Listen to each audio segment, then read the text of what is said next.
Hey, what's up, guys?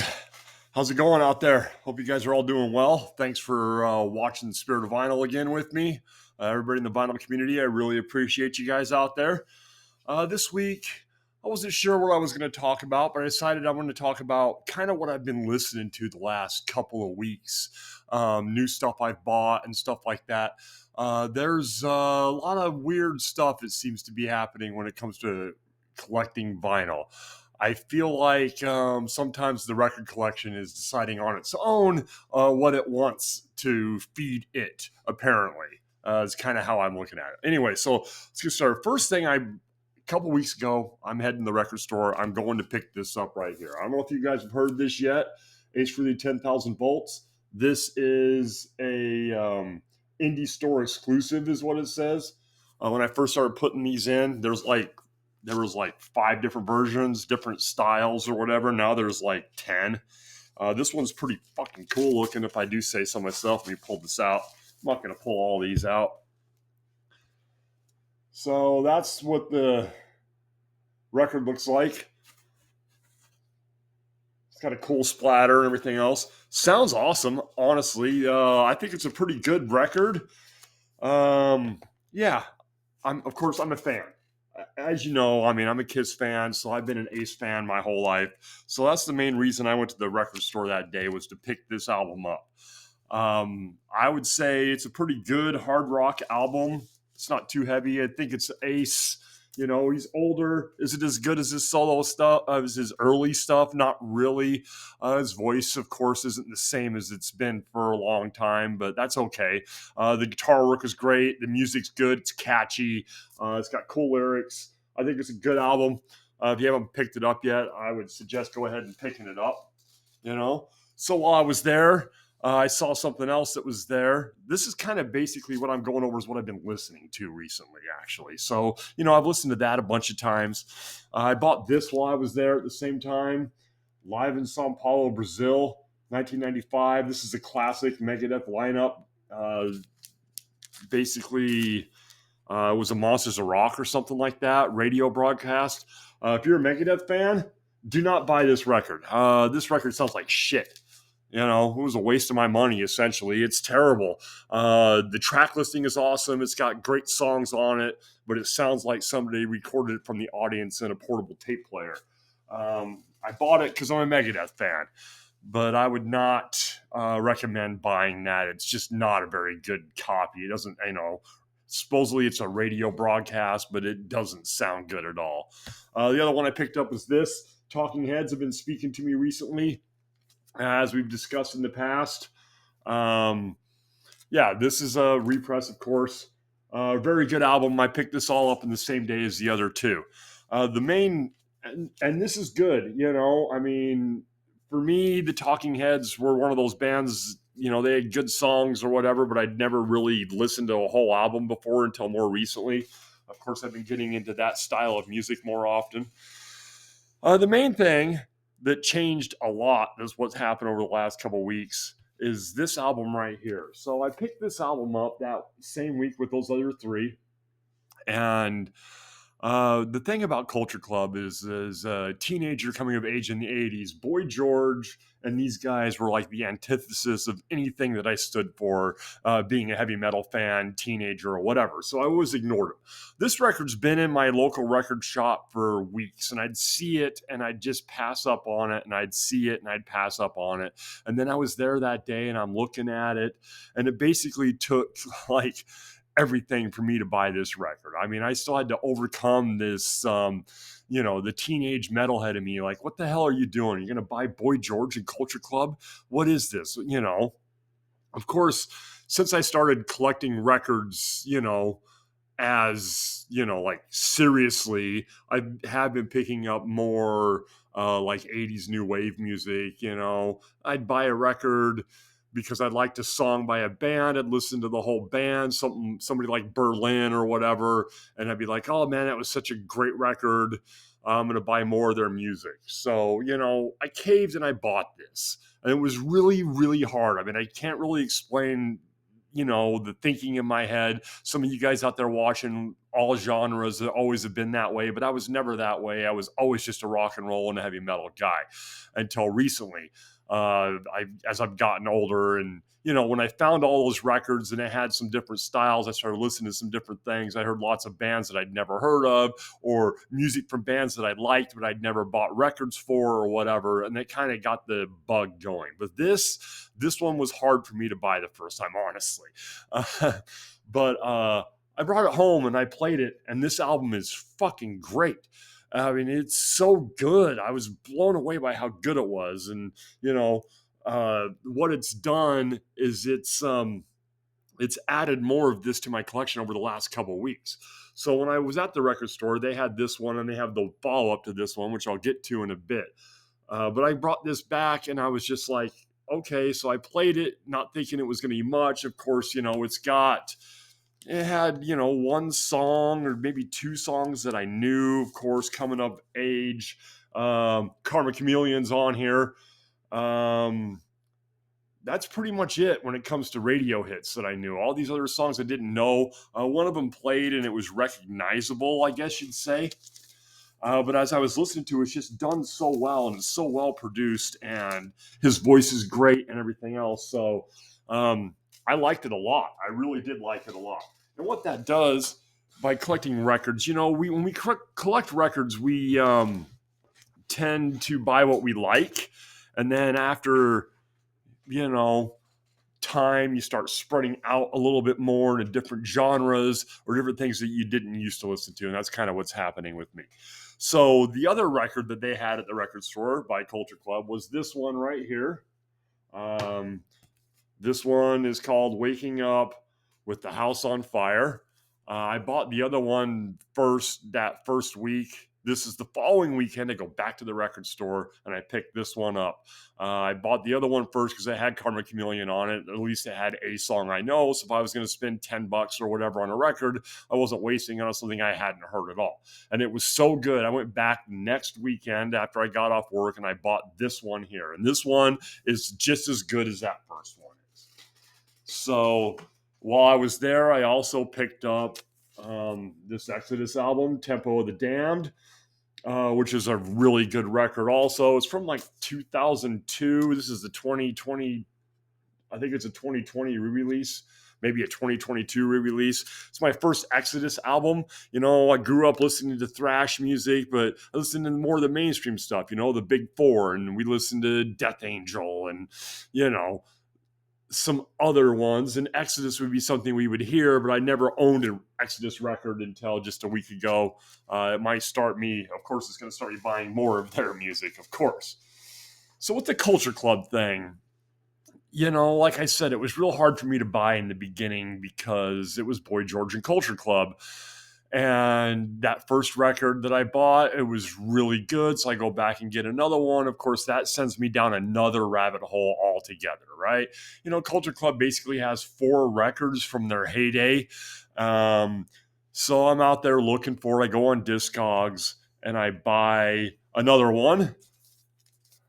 Got Kissing to Be Clever. This came in yesterday, essentially. This came in yesterday. So now within like 2 weeks, I've got 3 of the 4 main Culture Club albums that they did back in the 80s. This album's great also. I have to admit, this album's great also.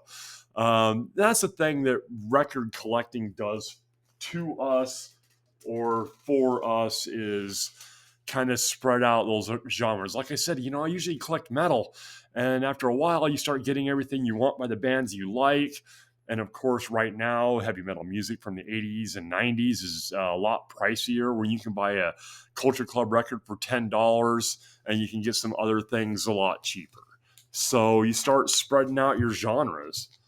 Speaking of spreading out, I had my son with me when we went and when I picked up the Exodus and the Waking Up with the House on Fire record. My son was with me that day.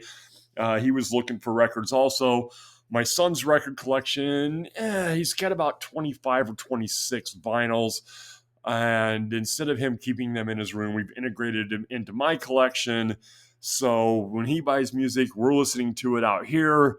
and I'm adding it into the thing, putting it in a different folder. So if he ever moves out, he can take his records with him, or I can store them for him for a while until he has a space to play them and just set them up. And I'll be able to just go to his folder. We can pull his out. But for now, his are all getting mixed in with mine. So I'm going to show you a couple of things my son bought that is mixed in with my collection that we listened to within the last week or so also. And this first one here, Cannibal Corpse, Tomb of the Mutilated.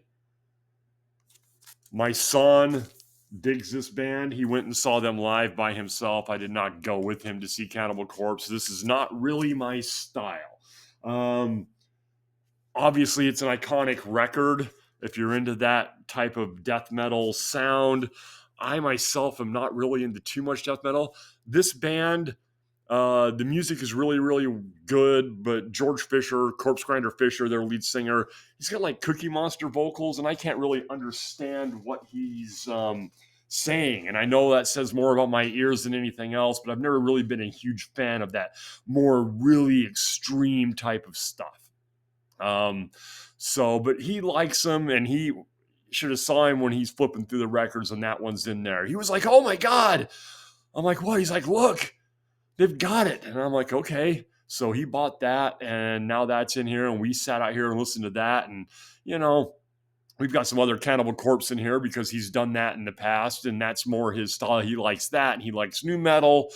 And he's 18 years old, and he's listening to music that was around probably, I mean, honestly, if he's into new metal, some of that music is around before he was even alive. But that was the stuff he kind of grew up because we were listening to new metal when he was a child, and he's 5 and 6 years old. He's hearing Korn and Limp Bizkit and things like that is what his parents are listening to. So that's kind of where he's gone. And then Cannibal Corpse and Mayhem, and he's gotten into some of that older 90s or late 80s like extreme metal bands like Venom and Mayhem and Cannibal Corpse. That's the stuff he likes to listen to. So good for him. At least he's buying records. And, I probably won't listen to Cannibal Corpse if I'm out here by myself, but if he's out here, we're going to play it if that's what he wants to listen to. That's the thing about music and music collecting. It's more than just about the music. Sometimes it is about the camaraderie, and it's about the special times, me and my son hanging out together, listening to music. So it's cool. It's good. It's a little heavy for my taste. Not that it's a little heavy because I like heavy music. I think it's the vocals. It's the way the vocals is done with Cannibal Corpse that I don't understand. I like to be able to hear the vocals. And I know if I listen to it more and more and more, I'll start to understand what he's singing about and get the lyrical content. That's part of the art. It's part of the art. So, but that same time, he also bought this. This is the new Limp Bizkit album called Still Sucks. It's actually really, really good. I'm surprised because it's, took so long. It's on this cool, like, pink splatter type of vinyl. It's called Still Sucks. I'm not going to go over the track list and everything. It's actually really good. Wes Borland's a interesting guitar player, very experimental. The album is very experimental, and at points in time, it sounds like old school Limp Bizkit. I'm loving that Limp Bizkit's back together, and Fred Durst is just doing Fred Durst, and he looks like, any other dad out there in mom jeans and, wearing sandals or whatever.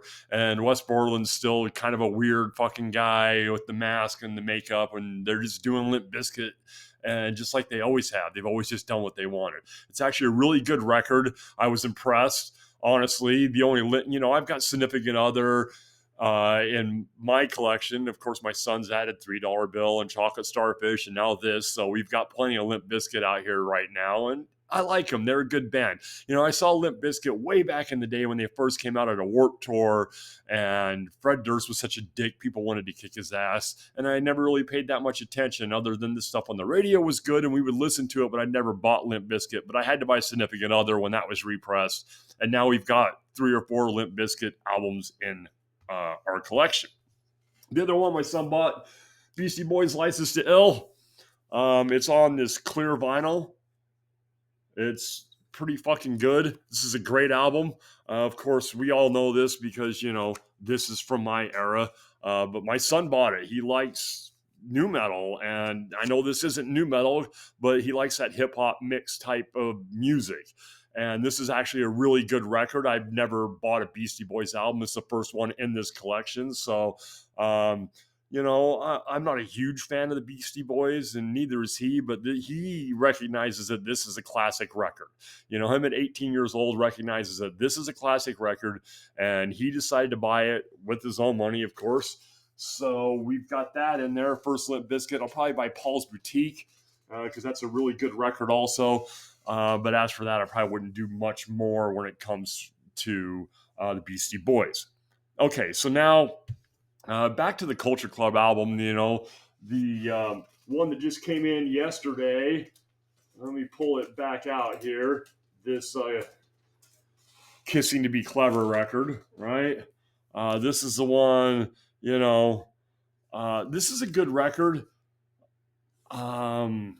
It's got All Tumble For You and stuff like that on it. So I ordered this. I was on Discogs to get this because the record store had those other two. And I'm like, okay, I got to get this one here. So I'm on Discogs and I'm looking at a store. And the store has this. And it's like $10. And shipping is like $6.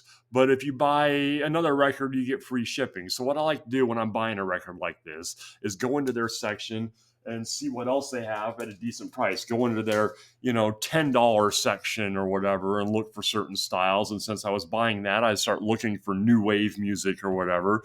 And I end up with this for $5 plus no extra shipping.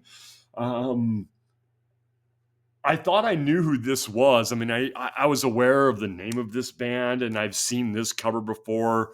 And the song Suddenly Last Summer is on here, so I bought it. Like I said, it was $5 with no extra shipping. This is actually a very, very good record. And listened to this last night. This is actually a very, very good record. So that's what happens is you're buying something. Like I said, I bought the Boy George, the Culture Club record, and it was $10 plus $6 shipping. And now I can buy two more without adding any more to my shipping. So I might as well buy this. This record was like $5. So now I'm up to like $21 for two records. Not a bad deal, right? And it's actually really, really good. And then one more I go for is this right here, Adamant Friend or Foe. Same reason. Okay, Adamant, this has got Goody Two Shoes on it. So I'm buying it because it's got Goody Two Shoes on it. And I'm also buying it because she wants like $7 for it, plus no additional shipping. So now I've got three records coming in the mail. It's $30, $10 a record. If you add it all up, you can't go wrong, really, right? So I played this record, and this is, from 1982. And of course, I knew who Adam Ant was. I know Goody Two Shoes and some of those songs that were on MTV at the time. But I've never listened to an Adam Ant album in my life. I'd never bought an Adam Ant album until this shows up.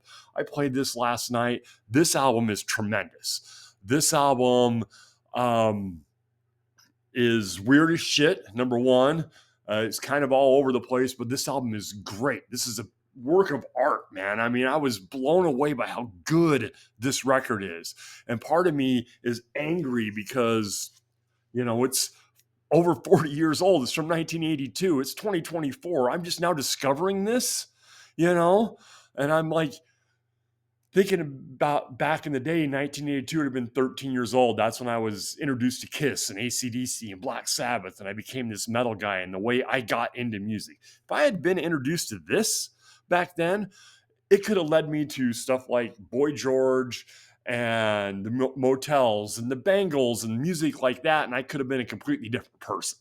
Honestly, if you think about it, if you're into music the way I was into music, or the way I am into music, if you were like that when you were younger and it became this huge part of who you are, like it did for me, what you were introduced to first that did that to you, for me, was rock and heavy metal. But it could have been just as easily been this. If I would have heard this record, but maybe I wouldn't have been able to appreciate it when I was 13 years old the way I can appreciate it now.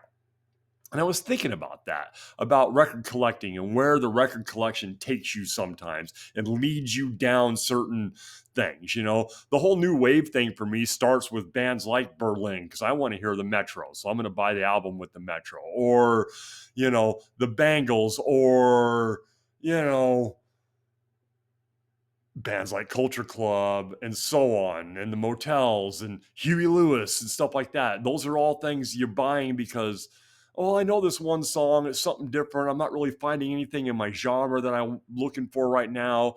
I don't really want to spend $60 on an Ozzy album when I can buy 5 records and kind of build my collection a little bit bigger. And I'm going to go with Berlin, and I'm going to go with the Human League, and I'm going to go with stuff like that, and the Fix, because, the Fix has Saved by Zero. I'm going to buy the record with Saved by Zero. You listen to the record, it's tremendous. Next thing you know, you've got all the Fix records and so on. This Adam Ant record is going to do the same thing. Already last night, I'm over there looking at other stuff because this is so good. So my record collection is gearing me and moving me towards that. And I'm discovering this music from 40 years ago that I never really discovered before. So on the one hand, being younger, would I have appreciated Adam Ant and the Fix and everything else as a whole for the way I do now? Is it because I'm older? You know, am I reliving my teenage years just in a different genre? I don't know, but I feel like the record collections sometimes kind of tell us where to go. They send us in certain directions. They're their own thing. And then, we get to listen to an album that's 40 years old for the first time and be totally blown away by it and have something brand new. But if I go talk to the guys at the record store about this Adam Ant album that I bought, and do they have any and how good it is, the one guy, Jason, I'm sure has been into him since the 80s, and he's going to be like, yeah, it's fucking great, right? And part of me is like, I've missed out on it for all these years. But the other part of me is like, now it's fresh and new, and it's like hearing something brand new. But then the other part of me is, where do I go from here? It's easy, if I'm listening to 80s music, of course, 80s music led to 90s music and led you to keep going into that metal category. I'm not stuck in a decade like some people do that just listen to the same music they listened to in high school. I wanted to hear what was new, what was coming down the pike when thrash came and when grunge came and when nu metal came and when groove metal came and all that. I started getting into those bands. So now I have stuff like Adam Ant and Culture Club and the Fix and everything else. What did that lead to? What's the next thing down the pike? So I'm not just stuck in this 80s new wave pop type thing and just buying all of that music from that time. It's cheaper. It's a good way to build your collection numbers and so on, and some of it is really, really good. But where does that lead? What's the thing that came afterwards? What was the 90s stuff, and what was the early 2000s stuff? And don't start telling me it's things like Bruno Mars and things like that, because I don't really want to listen to that type of music. Don't tell me it's this music led to like Megan Thee Stallion or anything like that, because that's going to be disappointing. I want to figure out where this goes. What's next? What came after Adam Ant? Who did he inspire? And what was their music like? So that's what's going to happen. And then my record collection will get bigger and bigger and start leading and becoming its own thing. And it's just the way it grows like an entity. It's part of us and we're part of it. So it's going to be interesting to see where that leads. And I kind of hope you guys will stick with me on that journey. I know this time, and also, I've been listening to, because I was in the new wave last night, pop in some other stuff, like, oh, okay, so let's play, the Fix. I've listened to the Fix last night. I listened to some Berlin last night and some Huey Lewis in the News and things like that. So that's kind of what I've been into recently, which is interesting. I've always been a metal guy, and I'm really loving the 80s new wave. And like I said, where does that lead to? Who did Adam Ant and the Fix and Berlin and the Human League and the Talking Heads, who did they influence? What came after them that puts them as their big influences? Like when we listen to music from the 90s, it cites the 70s metal, when you hear Korn and you're like, oh yeah, we came from Black Sabbath and Judas Priest, and then Korn is, you're listening to some of the more modern metal and like, oh yeah, it's bands like Limp Bizkit and Cold Chamber and stuff like that that led us to start playing music, and you're liking what they're doing. So that's what I got to figure out is where that goes from there. So anyway, so that's what's been going on with me for the last little bit here when it comes to growing the record collection and merging in with my son's taste in music, which is close to mine. Let's face it, honestly, he's not really buying anything that I would normally listen to. Well, he is, because he's also into the Gorillas and things like that. I haven't really got into a whole lot of that type of stuff that he's brought into my collection, but he's expanding it also. Being a person who was, he was born in '05, so a lot of the music like I said, he is buying is some of that stuff that was around when he was born. But he's getting into some newer stuff, and we're finding newer bands together. He'll listen to music, say, "Hey, you ever hear of this?" And I'll like, "No," and I'll listen and like, "I like it a lot," or whatever. And I'll do the same thing with him when I run across something new. And hopefully that'll keep growing this collection, because one day all this will be his anyway. So, but yeah, so I don't know if you guys got anything, if you were into this and you know where something like this leads, go ahead and drop me a comment down below and give me some ideas of some bands I can listen to that are a little bit more avant-garde or new wave-ish sound, and help me kind of open up my sound a little bit more. So if you got anything like that you'd like to recommend, go ahead, drop it in the comments down below. I'd really appreciate it. Thanks for watching, guys. I really appreciate it, and I will talk to you all, I don't know, in a week or so. All right, have a good one.